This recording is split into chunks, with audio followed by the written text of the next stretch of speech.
नमस्कार दोस्तों, स्वागत है हमारे YouTube channel times academy Jaipur. और आज हम आपके सामने दोस्तों ये हस्तकला का जो टॉपिक है उसको आगे बढ़ाएंगे। ठीक है दोस्तों, तो पिछले वीडियो में हमने देखा था हस्तकला में, तो पिछले वीडियो में हमने दोस्तों पोट्री तक पढ़ लिया था और पोट्री में जो पढ़ा था ब्लू पोट्री पढ़ा था दोस्तों। तो दोस्तों अब आगे चलते हैं ब्लू पोट्री के बाद में।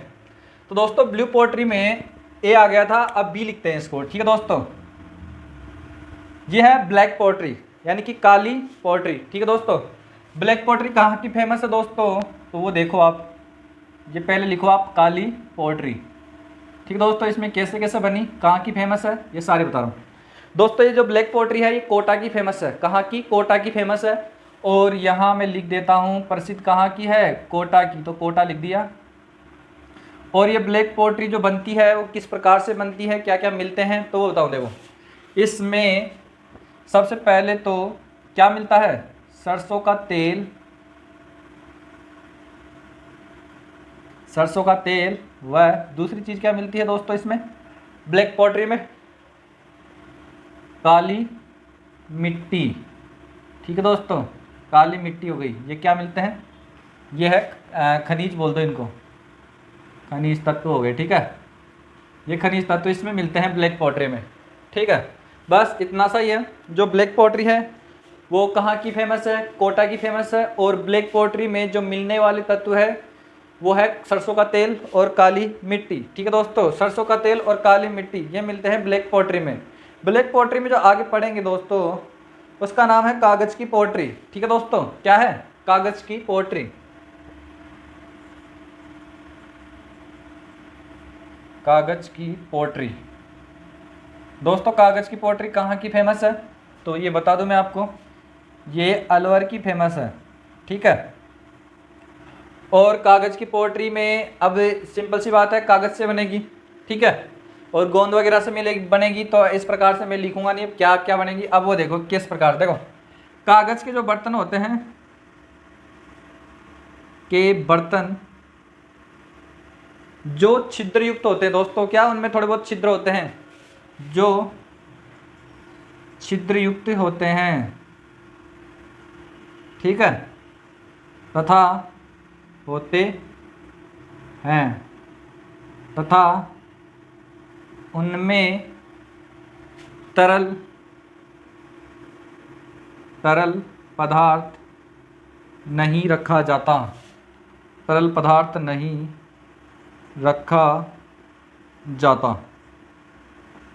ठीक है, ये हो गया कि कागज़ के बर्तन जो छिद्रयुक्त होते हैं उनमें तरल पदार्थ नहीं रखा जाता। सिंपल सी बात है कि कागज़ की, पहली बात तो कागज़ के हैं तो वैसे नहीं रख सकते, और दूसरी बात इसमें छिद्र भी होते हैं तो वैसे नहीं रख सकते। ठीक है दोस्तों, अब जो आगे हैं ये ब्लैक पोट्री हो गई। अब इसके बाद में हम जो डी नंबर की पढ़ेंगे दोस्तों, सुनहरी पोट्री का नाम सुना है आपने। सुनहरी सबसे इम्पोर्टेंट भी है, सुनहरी या जिसको गोल्डन बोल सकते हैं अपन, गोल्डन पोट्री कहाँ की फेमस है दोस्तों, तो दोस्तों ये गोल्डन पोट्री जो फेमस है वो फेमस है कहाँ की, बीकानेर की। ठीक है दोस्तों, कहाँ की फेमस है, बीकानेर की। अब है इस गोल्डन पोट्री में कौन कौन से खनिज तत्वों का मिश्रण है, तो वो बता दूं मैं आपको। खनिज तत्वों का कौन कौन से मिश्रण है, तो मिश्रण देखो आप दोस्तों, दो चीज़ का मिश्रण है। क्या क्या, एक तो दोस्तों इसमें जो मिलने वाली चीज़ है वो है ग्लाइकज। और ये ग्लाइकज किसको बोलते हैं, वो देखो आप, ग्लाइकज बोलते हैं पीतल को पिघलाकर एक पदार्थ तैयार किया जाता है, पीतल को पिघलाया जाता है, उसको ग्लाइकज बोलते हैं। तो देखो यहाँ पे ये हो गया पीतल को पिघलाकर, पीतल को पिघलाकर क्या तैयार किया जाता है, ग्लाइकज तैयार किया जाता है। ये तो पहले नंबर का हो गया। और जो दूसरे नंबर का पदार्थ है दोस्तों वो है सरसों का तेल, सॉरी कपास का तेल। क्या है दोस्तों, कपास का तेल, इसमें यूज होता है कपास का तेल। ठीक है, ये हो गई सुनहरी पोट्री अपनी, जो कहाँ की फेमस है, बीकानेर की। और इसमें जो मिश्रण तैयार किया जाता है वो ग्लाइकज है। ग्लाइकज का मतलब पीतल को पिघलाकर जो तैयार किया जाता है, और इसमें कपास का तेल मिलता है। दोस्तों यहाँ तक आप स्क्रीनशॉट लो। इसके बाद में चलो एक मैं यहाँ बता दूँ, सफ़ेद पोट्री किस कहाँ की फेमस है, ये ABCDE सफ़ेद पोट्री है दोस्तों। ये सफ़ेद पोट्री है जैसलमेर के लिए फेमस, जैसलमेर की फेमस है। ठीक है दोस्तों, ये हो गया जैसलमेर। और इसके बाद में दोस्तों ये हो गए कागज़ सुनहरी, ये सारी पोट्री हो गई। पोएट्री ये कंप्लीट हो गई दोस्तों, तो इसका स्क्रीनशॉट लो फटाफट। इसके बाद में जो आगे पढ़ाऊंगा हस्तकला में वो दोस्तों मैं पढ़ाऊंगा कोफ्तागिरी, और कोफ्तागिरी कहाँ कहाँ से फेमस है और क्या इसका काम है वो सारा बताऊंगा। ठीक है दोस्तों, तो आगे आप मेरे साथ बने रहें।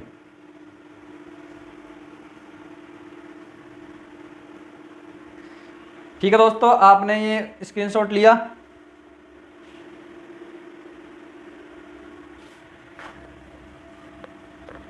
अब हमने जो एक तो पढ़ा था दोस्तों गोटा पहले नंबर का, दूसरे नंबर का अपन ने पढ़ लिया पोएट्री, और जो तीसरे नंबर का है दोस्तों वो पढ़ेंगे हम कोफ्तागिरी।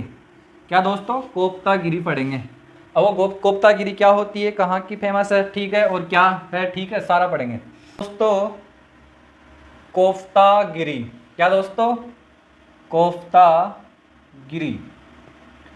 अब दोस्तों ये कोफ्तागिरी क्या है इसके बारे में देखो, आपको पूरी डिटेल दे रहा हूँ मैं।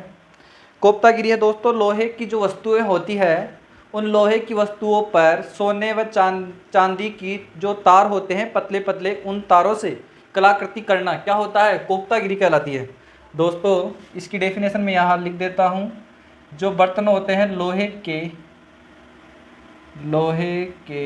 की वस्तुओं पर, लोहे की वस्तुओं पर सोने व चांदी के पतले तारों से, क्या दोस्तों? पतले तारों से कलाकृतियाँ करना क्या कहलाता है? पतले तारों से कलाकृतियाँ करना कोफ्तागिरी कहलाता है। तो यहाँ लिख देता हूँ मैं, करना कोफ्तागिरी कहलाता है। ये लो कोफ्तागिरी, ठीक है, कोफ्तागिरी कहलाता है, ठीक है। लोहे की वस्तुओं पर सोने व चांदी के पतले तारों से कलाकृतियाँ करना दोस्तों क्या कहलाता है? कोफ्तागिरी। तो कोफ्तागिरी का जो ये सिस्टम था, मतलब कोफ्तागिरी की जो एक कला थी, ये राजा महाराजाओं के समय में अपनी उच्च चरम सीमा पर थी। ठीक है दोस्तों, और उसके बाद में ये क्या है, ये औजार जो बनते थे राजा महाराजाओं के, तो उन औजारों पर ये कोफ्तागिरी सर्वाधिक सबसे ज़्यादा की जाती थी। ठीक है दोस्तों, तो इससे रिलेटेड 2-3 पॉइंट और लिखो आप। सबसे पहले तो है कि राजा महाराजाओं के समय ये अपनी चरम सीमा पर थी ये, ठीक है। तो यहाँ लिखो आप, राजा महाराजाओं के समय यह कला अपनी चरम सीमा पर थी। ठीक है दोस्तों, चरम सीमा पर थी।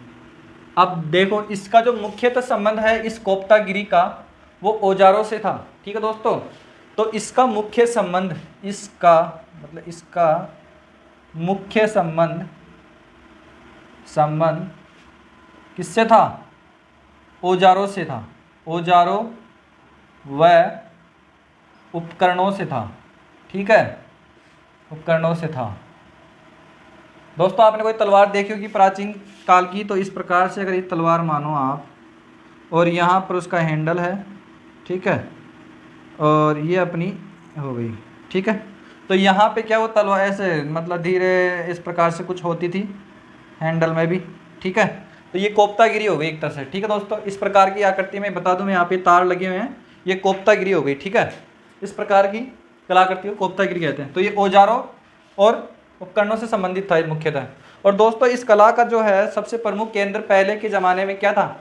उदयपुर और मेवाड़, और आज के वर्तमान में समय में जयपुर और अलवर इसका क्या है? प्रमुख केंद्र है। तो इसका बता दूं मैं, राजा महाराजाओं के काल में या के समय इसका प्रमुख केंद्र क्या था? इसका प्रमुख केंद्र उदयपुर व मेवाड़ था। ठीक है दोस्तों, तो यहाँ लिख दूँ मैं, उदयपुर व मेवाड़ था।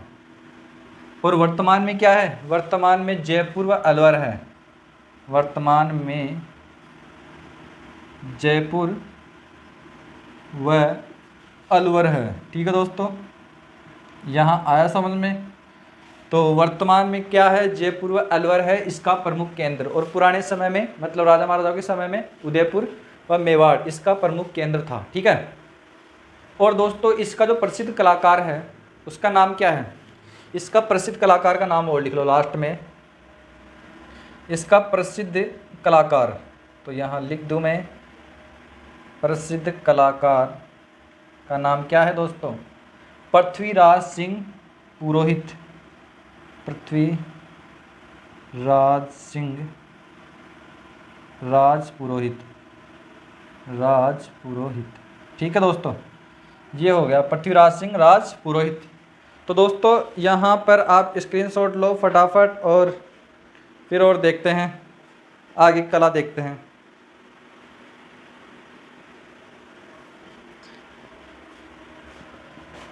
दोस्तों आगे जो 4 नंबर की जो हस्तकला है और उसका नाम है बिनोटा। ठीक है दोस्तों, क्या है उसका नाम, बिनोटा। तो दोस्तों बिनोटा क्या होते हैं और फिर इसके आगे पड़ला भी बताऊंगा, फिर साफा, फिर पगड़ी, ये सब बताऊंगा। अब फटाफट थोड़ा सा बताऊंगा। ठीक है दोस्तों, तो देखो 4 नंबर की कला को हम क्या बोल रहे हैं दोस्तों, बिनोटा। ये बिनोटा क्या है, ठीक है, वो देखो आप, बिनोटा हो गया। अब पड़ला भी यही समझ लो आप, क्या दोस्तों, पड़ला। तो बिनोटा और पड़ला में क्या अंतर है, क्या नहीं है, वो देखो अब दोस्तों। बिनोटा जो होता है वो शादी के दिन, क्या दोस्तों, शादी के दिन दुल्हा व दुल्हन के द्वारा जो चप्पल या जूते पहने जाते हैं वो बिनोटा होता है। ठीक है दोस्तों, तो यहाँ मैं लिख दूँ, विवाह के दिन किसके द्वारा, दुल्हा व दुल्हन के द्वारा, दुल्हा व दुल्हन के द्वारा जो चप्पल व जूते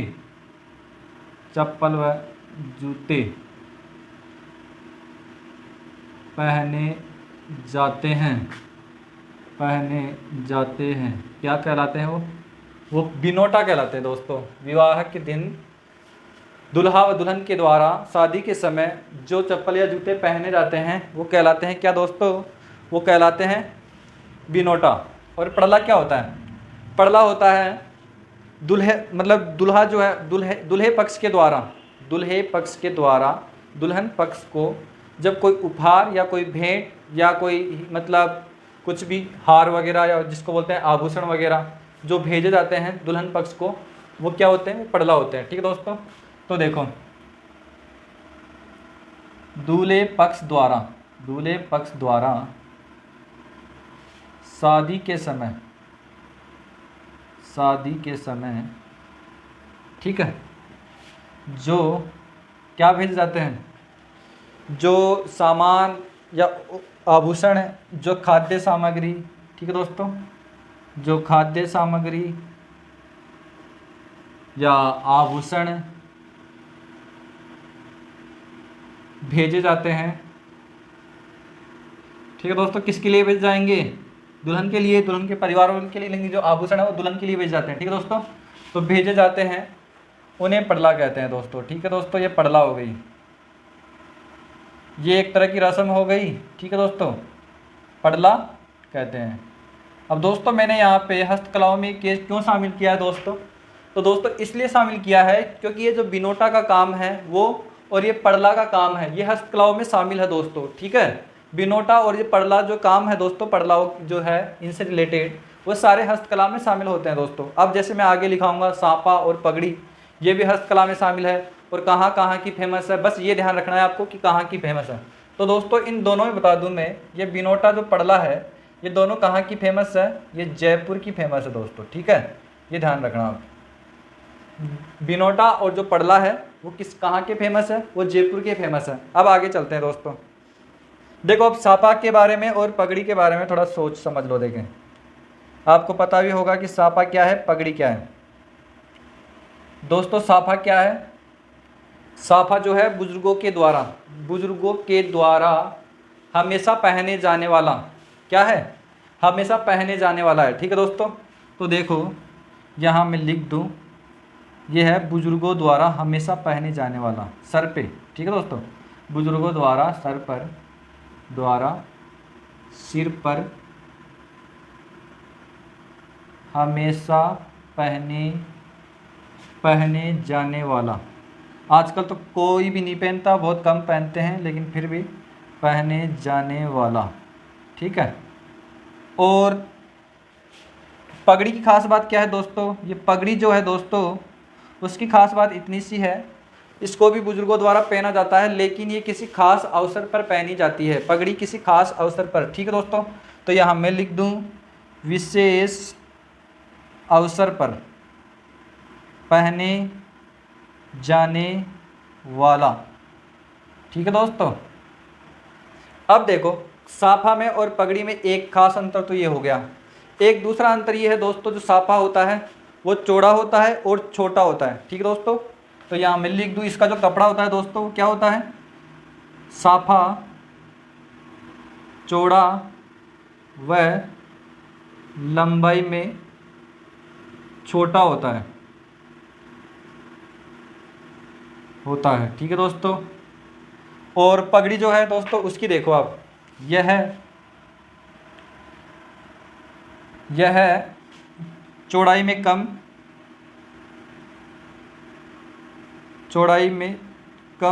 व लंबाई में ज़्यादा होती है। ठीक है दोस्तों। लंबाई में ज़्यादा होती है। तो ये भी किस में, ये जो काम है दोस्तों साफा बनाने का और पगड़ी बनाने का, ये काम भी किस में शामिल करते हैं दोस्तों? अपन इसको हस्तकलाओं में शामिल करते हैं। तो दोस्तों ये साफा और जो पगड़ी है दोस्तों कहाँ की फेमस है? तो जोधपुर की फेमस है दोस्तों। कहाँ की? जोधपुर की फेमस है। ठीक है, आगे समझ में। अब इसको स्क्रीनशॉट लो, फटाफट आगे चलते हैं।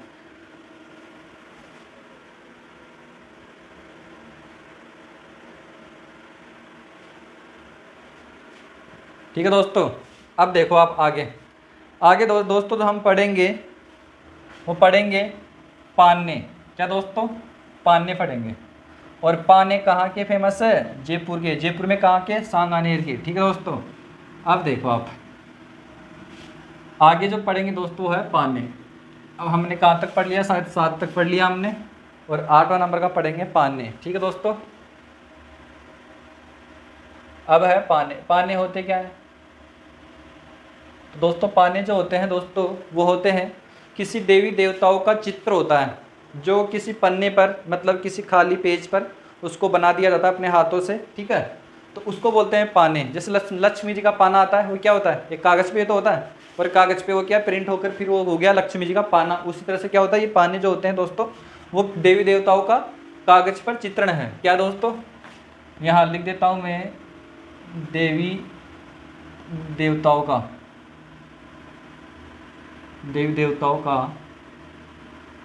कागज पर चित्रण।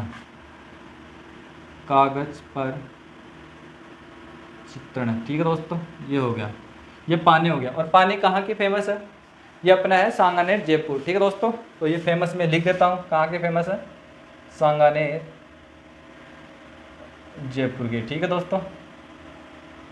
जयपुर का फेमस या का प्रसिद्ध है, यहाँ लिख दिया। ठीक है। अब आगे देखो, 9वें नंबर की जो दोस्तों है हस्तकला है, उसको हम बोल सकते हैं पेपर मेसी। क्या दोस्तों? Paper messy. तो पेपर मेसी हम पढ़ेंगे। पेपर मेसी क्या होती है, कहाँ की है? ठीक है दोस्तों। ये देखो आप, तो पहले बात तो ये देखो पेपर मेसी बनती कैसे, आपने देखा होगा। पेपर मेसी बनाने के लिए हम सबसे पहले क्या करेंगे? सबसे पहले तो हम जो मतलब रद्दी है, अपना जो कागज़ है, अखबार है, उन सबको इनको पहले पानी में गला देंगे कुछ दिनों के लिए। ठीक है, 5-7 दिनों के लिए। फिर उसके बाद में इसमें क्या करेंगे? इसमें मुल्तानी मिट्टी मिलाकर और कुछ 1-2 दिन के लिए वापस रखेंगे। फिर इनको निकाल कर और इनको अच्छे से मतलब काट पीट कर या अच्छे से मतलब गूँथ कर, और ये पेपर मेसी तैयार की जाती है। ठीक है। पेपर मेसी से क्या बनते हैं? जैसे कुछ मतलब कागज़ के कुछ भी सामान बना लो, जैसे ढोकला हो गया। ठीक है।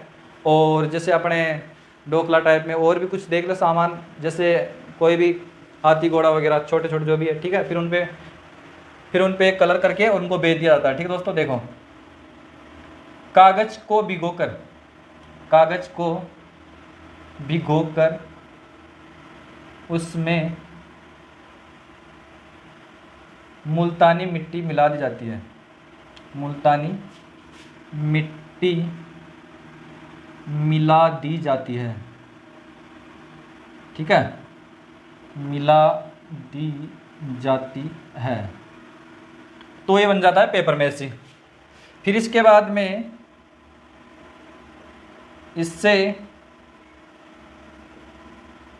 इससे कागज का इससे ढोकला, हाथी घोड़ा, खिलौना, सॉरी खिलौना बोल दो इसको, खिलौने इत्यादि बनाए जाते हैं। ठीक है दोस्तों, बनाए जाते हैं। अब दोस्तों बात ये आती है कि पेपर मिसी कहाँ की फेमस है। तो दोस्तों ये प्रसिद्ध कहाँ की है तो वो बता दूं मैं आपको। पहला है अलवर, दूसरा है उदयपुर की फेमस है, और ऑप्शन में अगर तीसरा आ जाए तो तीसरा है जयपुर। जयपुर में कहाँ, सांगानेर। ठीक है दोस्तों, वही सांगानेर की फेमस है। 3 जगहों की क्या है, पेपर मेसी से जो बनते हैं दोस्तों वो फेमस है। ठीक है दोस्तों, ये अपने हो गया काम। अब इसके आगे पढ़ेंगे 10वें नंबर की पढ़ेंगे दोस्तों मीनाकारी। ठीक है, मीनाकारी कैसे कैसे। ठीक है, अब देखो आप यहाँ तक कंप्लीट है। अब इसके आगे देखो 10वां नंबर का, हस्तकलाओं में जो 10वां नंबर का है दोस्तों वो है मीनाकारी। ठीक है दोस्तों, मीनाकारी कैसे कैसे, कहाँ कहाँ, किन किन पे होती है वो देखो आप। तो अब यहाँ पढ़ेंगे हम मीनाकारी। देखो मीनाकारी में आपको बता दूं, जैसे कोई बर्तन होता है, ठीक है, किसी धातु का बना हुआ कोई बर्तन है, उस बर्तन के ऊपर अपन टक टक टक जो भी है किसी मतलब छीनी से या किसी हथौड़े से उसको दे के और वहाँ पर किसी न किसी जैसे शेर की आकृति वगैरह या कोई भी आकृति हम उसके ऊपर बना देते हैं। ठीक है, अब ज़रूरी नहीं है किसी बर्तन पे या किसी मतलब किसी उपकरण पे बनाए, हम इसको घरों के बाहर, जैसे घर होते हैं ना, ठीक है, जैसे घर के बाहर जो बाउंड्री दीवार होती है, ठीक है, उन पे भी ऐसा बना सकते हैं। ठीक है, तो मीनाकारी क्या होता है वो देखो, धातुओं के बर्तनों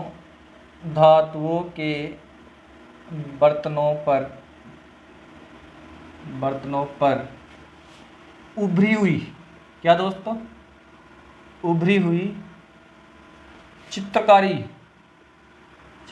करना क्या कहलाती है, मीनाकारी कहलाती है दोस्तों। ठीक है, ये है इसका मतलब, मीनाकारी होती है। ठीक है, अब दोस्तों मीनाकारी में अगर हम आगे चले तो मीनाकारी में जैसे आर्य समाज के जो व्यक्ति है, आर्य समाज के जो लोग हैं, वो अपने घरों के बाहर क्या होते हैं, जो उनका जो मेन द्वार होता है उन द्वार के ऊपर मीनाकारी करवाते हैं। ठीक है, तो मैं बता दूं आपको, आर्य समाज के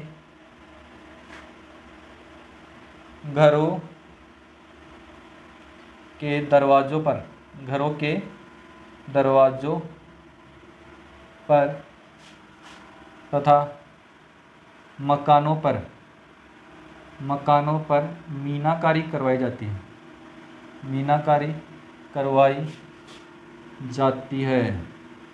तो दोस्तों आर्य समाज के बारे में थोड़ी सी जानकारी दे दूं। आर्य समाज का जो संस्थापक है उसका नाम है स्वामी दयानंद सरस्वती। ठीक है, और स्वामी दयानंद सरस्वती है जो राजस्थान में केवल 3 बार आया था। कब कब, एक तो करौली में आया था, ठीक है, और एक बार आया था दोस्तों कहाँ पर, उदयपुर में, और तीसरी बार जो आया था दोस्तों वो आया था जोधपुर में। तो आर्य समाज का जो ये है दयानंद सरस्वती, वो राजस्थान में 3 ही बार आया था। इसके आगे भी जब मैं आगे हिस्ट्री पढ़ा रहा हूँ उसमें ये क्वेश्चन आएगा, तो यहाँ पे मैं बेसिक जानकारी दे दूँ। आर्य समाज का जो संस्थापक है कौन है, स्वामी दयानंद सरस्वती, और ये क्या आया था कहाँ, राजस्थान में, दयानंद सरस्वती, और ये राजस्थान में कब आया था, 3 बार आया था राजस्थान में 3 बार आया। 3 बार कब कब कहाँ कहाँ आया, पहले नंबर पे आया कहाँ पे, करौली में, फिर आया उदयपुर में, और फिर कहाँ पे गया, जोधपुर में, फिर बाद में नहीं आया। ठीक है दोस्तों, 3 बार आए, ये ध्यान रखना आप। ये मीनाकारी था, इसमें ये थोड़ा एक्स्ट्रा नॉलेज है। ठीक है, इसको भी आप ध्यान रखो। अब दोस्तों इस मीनाकारी के बारे में 3-4 क्वेश्चन आते हैं। तो वो देखो आप, एक तो तांबे की जो मीनाकारी है वो कहाँ की फेमस है, तो तांबे की जो मीनाकारी है वो कहाँ की फेमस है दोस्तों, ये है दोस्तों अपने शाहपुरा भीलवाड़ा। कहाँ की है दोस्तों, शाहपुरा भीलवाड़ा। ठीक है, आगे देखो, तांबे के बाद में अगर हम चंदन की बात करें कि चंदन की मीनाकारी कहाँ की फेमस है, तो देखो आप, चंदन की मीनाकारी कहाँ की फेमस है दोस्तों? जैसे एक ही बात ध्यान रखना, क्या दोस्तों? चू, ठीक है, तो हो जाएगा चूरू, ठीक है, ये हो जाएगा चूरू। तीसरे नंबर की है चांदी की। चांदी की मीनाकारी कहाँ की फेमस है दोस्तों? बीकानेर की, ठीक है। और चांदी के बाद में यहाँ क्या आएगा? तांबा आ गया, चंदन आ गया, चांदी आ गया, और अब बाकी कौन सा रह गया? पीतल। तो पीतल की कहाँ की फेमस है दोस्तों? जयपुर की फेमस है ये। कहाँ की? जयपुर की, ठीक है। ये आ गया दोस्तों। तो इसका आप स्क्रीनशॉट लो फटाफट। नहीं, इसका एक चीज़ और बाकी रह गया। इसके दोस्तों जो प्रसिद्ध कलाकार हैं वो कौन है? तो दोस्तों यहाँ लिख दूँ मैं, प्रसिद्ध कलाकार। प्रसिद्ध कलाकार कौन है दोस्तों इसका? कुदरत सिंह। क्या दोस्तों? कुदरत सिंह, ये इसका हो गया प्रसिद्ध कलाकार। और जो मीनाकारी मंडी है दोस्तों, अपने राजस्थान की सबसे बड़ी मीनाकारी मंडी है, वो कहाँ है? वो अपने सीतापुरा में है, ठीक है दोस्तों। तो लिख दो सबसे बड़ी मीनाकारी मंडी, ठीक है। मंडी बोल दो या जगह बोल दो, बात एक ही है। तो वो है सीतापुरा, जयपुर, यहाँ पे। और यहाँ पे भी एक जगह है, आपने कभी देखा हो तो, जेम्स एंड ज्वेलर्स। क्या दोस्तों? जेम्स एंड ज्वेलर्स पार्क, ठीक है। तो ये जगह का नाम है सीतापुरा में, इस जगह का नाम है दोस्तों जेम्स एंड ज्वेलर्स पार्क। यहाँ में लिख दो जेम्स एंड ज्वेलर्स पार्क, इस जगह का नाम है, ठीक है। ये कंप्लीट है मीनाकारी से संबंधित। और अब आगे पढ़ेंगे दोस्तों। ये है मीनाकारी मंडी है, ये केवल राजस्थान में नहीं बल्कि एशिया में भी सबसे बड़ी है। तो यहाँ मैं लिख सकता हूँ एशिया में, ठीक है। एशिया में सबसे बड़ी मीनाकारी मंडी। वैसे राजस्थान का भी आता है तो सबसे बड़ी यही है, और भारत का आता है तो भी यही है, ठीक है दोस्तों। तो एशिया में सबसे बड़ी यही है, ठीक है। इसका फटाफट स्क्रीनशॉट लो एक बार, और फिर आगे चलते हैं और आगे पढ़ेंगे हम पढ़। तो पढ़ में क्या है क्या नहीं है। तांबे की ये मीनाकारी कंप्लीट है। पढ़ के बारे में विशेष जानकारी भी दूंगा दोस्तों, 11 नंबर की है, तो बता दूं मैं आपको। पढ़ होता है दोस्तों एक तरह से क्या होता है? कपड़ा होता है, ठीक है। रेजी का कपड़ा होता है, सूती कपड़ा जो होता है ना, वो उस रेजी के कपड़े पर लाल या नीला या हरा, इन 3 कलर में से कोई सा भी, इनसे क्या है? उनकी जीवनी लिखी जाती है इस कपड़े के ऊपर, ठीक है। किसी रूम में या किसी ऐसी जगह से मंदिर हो गया तो वहाँ पर क्या करें? वहाँ पर जैसे धर्मशाला में कहीं भी देख लो, ठीक है। तो एक अच्छी जगह में वो पढ़ के आकर खूब सारे कपड़े लाएंगे, और वहाँ पे एक बढ़िया सा मतलब देव की मतलब उसी आदमी मतलब जो है देवता, उसकी मूर्ति या उसकी फ़ोटो रखेंगे। उसके बाद में पढ़ स्टार्ट करेंगे। और ये जिसमें 21 दिन का ये होता है, 21 दिन तक उस पढ़ की जगह क्या पूजा की जाती है, ठीक है दोस्तों। और जो पढ़ रखे जाते हैं उस स्थान को हम सिस्तान बोलते हैं। क्या दोस्तों? सिस्तान बोलते हैं। तो इस प्रकार से ये पढ़ की पूरी नॉलेज देखो, मैं आपको पढ़ बता दूं, ठीक है दोस्तों। पढ़ 1 मिनट रुको दोस्तों।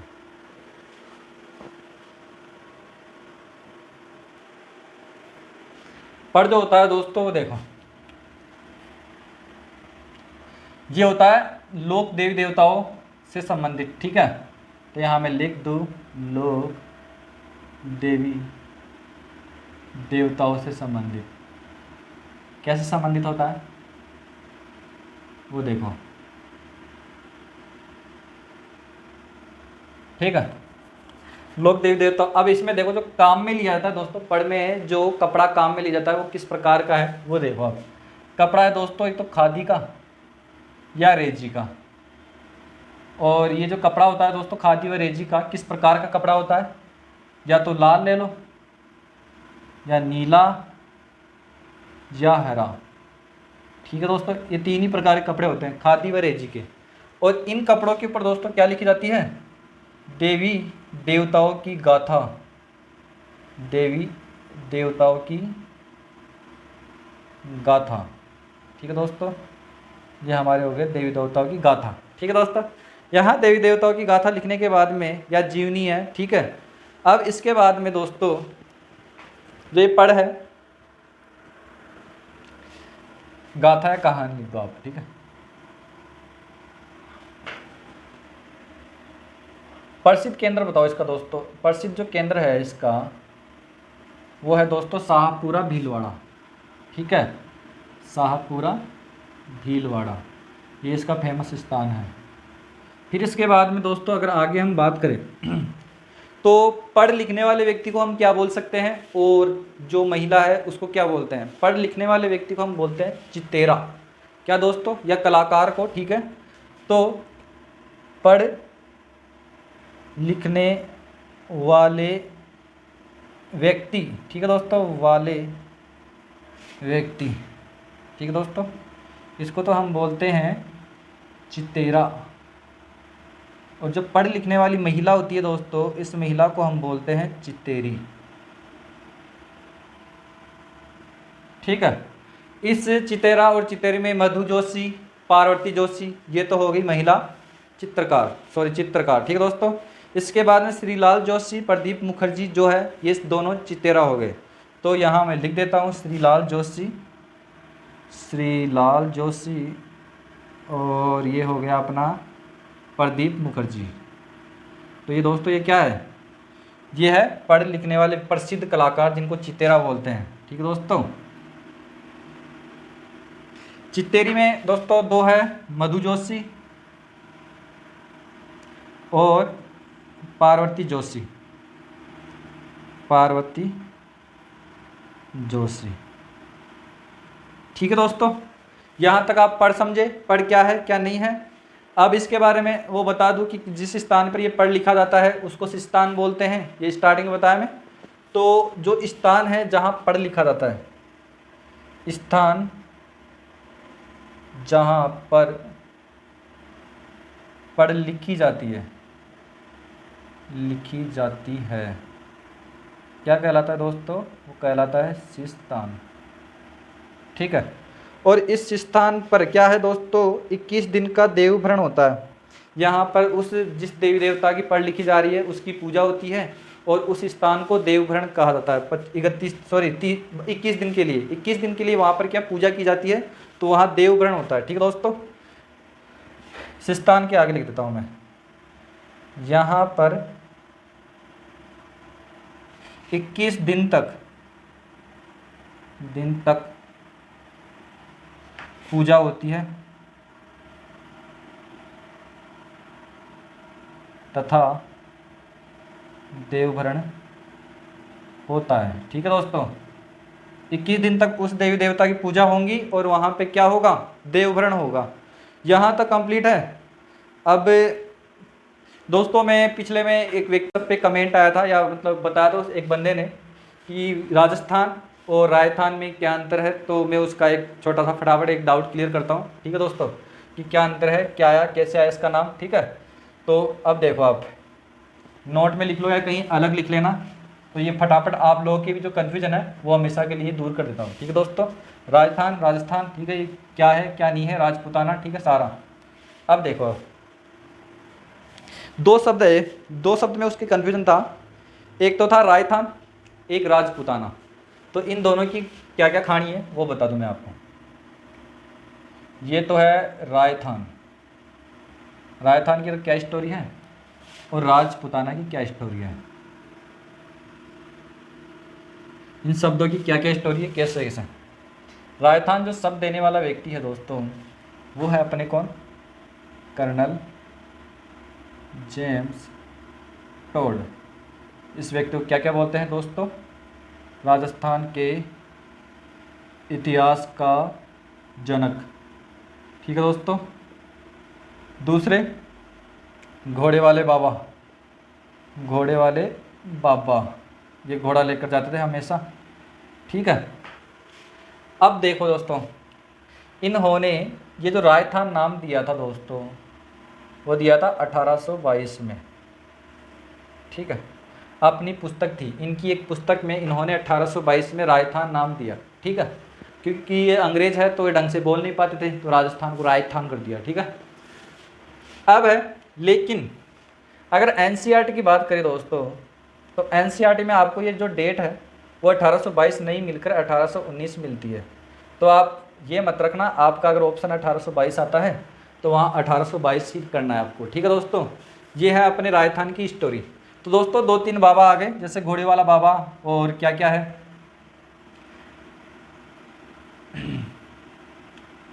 अब है दोस्तों शक्कर वाले बाबा। ठीक है, शक्कर वाले बाबा, ये जानते हो आप क्या है, नरहर पीर, नरहर पीर। दोस्तों एक और बाबा है, जोहड़ वाले बाबा, जोहड़ वाले बाबा, इनके बारे में जानते हो आप, क्या है इसका नाम, इनको बोलते हैं राजेंद्र सिंह। इनको जोहड़ वाले बाबा क्यों बोलते हैं, क्योंकि जोहड़ क्या होता है, कुआं होता है, कच्चा कुआं। ठीक है, तो इन्होंने कच्चे कुएं की शुरुआत की थी कहाँ पर, शेखावटी क्षेत्र में। तो आज भी जो ये जोहड़ है वो जोहड़ किस कहाँ का फेमस है, तो जोहड़ फेमस है, यहाँ लिख दूँ मैं, जोहड़ प्रसिद्ध है, कहाँ का प्रसिद्ध है दोस्तों, चूरू का प्रसिद्ध है, कहाँ का, चूरू का प्रसिद्ध है। ठीक है, अब ये जोहड़ क्या होता है, ये होता है कच्चा कुआं, जहाँ से बहुत ही मीठा और ठंडा पानी आता है। ठीक है दोस्तों, कच्चा कुआं होता है ना, कुई जिसको बोलते हैं, एक छोटी सी जगह होती है, छोटी जगह को ऊंडा मतलब काफ़ी अंदर तक गहराई तक उसको खोदते हैं, उसके बाद में जो पानी निकलता है बड़ा स्वादिष्ट होता है। कभी आना शेखावटी तो वहाँ देखना। तो दोस्तों ठीक है ना, ये अपने हो गए। ठीक है, ये शक्कर वाले बाबा है, जोहड़ वाले बाबा, जोहड़ प्रसिद्ध है चूरू का, ये सारी डिटेल दे दिया मैं यहाँ पर। ठीक है, अब राजपूताना देखते हैं। मौखिक रूप से दोस्तों अगर राजपूताना शब्द था दोस्तों, वो मौखिक रूप से तो 1800 ईस्वी में आया। ठीक है दोस्तों, ठीक है, फिर लिखित रूप से इसको आया दोस्तों, ये शब्द लिखित रूप से अगर बात करें तो ये 1805 में किसके द्वारा, फ्रैंकलिन, विलियम फ्रैंकलिन के द्वारा दिया गया, विलियम फ्रैंकलिन के द्वारा ये दिया गया। ठीक है दोस्तों, ये आ गया, और यहाँ तक ये राजस्थान और राजपूताना की पूरी स्टोरी है, कंप्लीट होती है दोस्तों। और 1800 में अगर बात करें दोस्तों, तो ये थॉमस था, जॉर्ज थॉमस था, जिसने ये शब्द मौखिक रूप से बोला था। ठीक है, तो दोस्तों आई होप, मैं उम्मीद करता हूँ कि जो उस बच्चे मतलब उस स्टूडेंट का जो भी ये डाउट था राजस्थान और राजपूताना में, तो यहाँ कंप्लीट होता है दोस्तों। और अभी उसी को जो अपना पढ़ का जो टॉपिक था उसको आगे चलते हैं, आगे लेकर चलते हैं। ठीक है दोस्तों, तो क्या है वो, अब देखो,